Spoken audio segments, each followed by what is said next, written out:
aí, galerinha? Beleza? Bernardo Vlogs falando, galera. E hoje, galera, é um vídeo bem diferente, tá? Eu vou fazer uma lista de canais que eu assisto no YouTube, que eu gosto muito, né? Eu vou indicar pra vocês os canais, né? Mas primeiro eu queria avisar pra vocês que se vocês gostaram do vídeo, dê um joinha.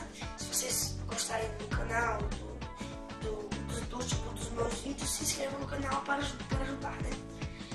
No vídeo passado, galera, eu fiz um tiro ao alvo, né? Um tiro ao alvo bem legal, se vocês quiserem dar uma passadinha. Eu vou deixar o link, tá? Do vídeo, bom? Vou estar na descrição.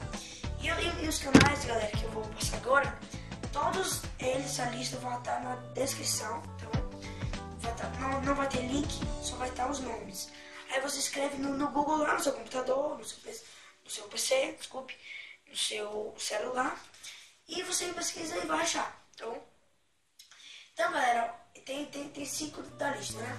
Eu gosto de todos os youtubers, né? Tem uns que, tipo assim, são melhores, e outros que são tipo assim, que cada um tem seu gosto pelo canal, a verdade é isso, né?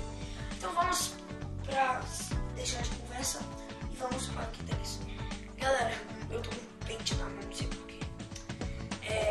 O primeiro da lista é o Resenha Review, tá bom? Eu acho bem interessante o canal dele. Ele é game, o canal dele é de game, meio vlog, meio game. Alguns vídeos ele faz game, alguns vídeos ele faz vlogs, né? Então eu vou estar deixando aí na descrição desse vídeo, tá? O segundo da lista é o Whindersson Nunes, galera.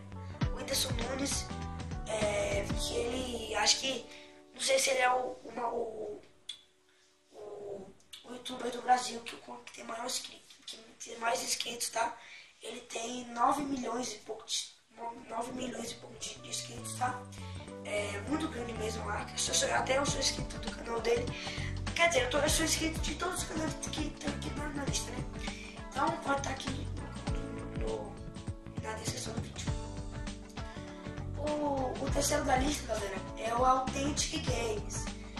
O canal dele é de games, tá? É bem interessante o canal dele. Ele faz Minecraft, vários jogos bem legais. Happy Wheels, tá? E o quarto da lista, galera, lembrando que todos eles vão estar na descrição do vídeo, tá? O quarto da lista, desculpe, é o Tazercraft.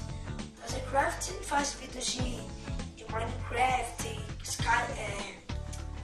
Happy Wheels, vários vídeos, tá? E o quinto da lista, que você não deve conhecer tanto, é a Bibi, galera. A Bibi Tato. Eu não sei se é assim que fala. T-A-T-T-O. T-A-T-T-O. É assim, Bibi Tato. Eu sou inscrito do canal dela também, galera. Eu acho os vídeos dela bem interessantes, tá? Ela faz bem Skywars, se vocês não conhecem, tipo minigames de Minecraft, entendeu? Vocês têm que, assim, conseguir mais materiais. E é no Minecraft que ela faz. Ela faz igual o Resenha, que faz vlogs e games, né? Então, galera, esse foi os 5 youtubers que eu gosto, tá bom? Se você gostou do vídeo, lembra, dê um joinha. Se você gostou do canal, do tipo de vídeos que eu posto, deixe nos comentários e se inscreva no canal se você quer outro vídeo.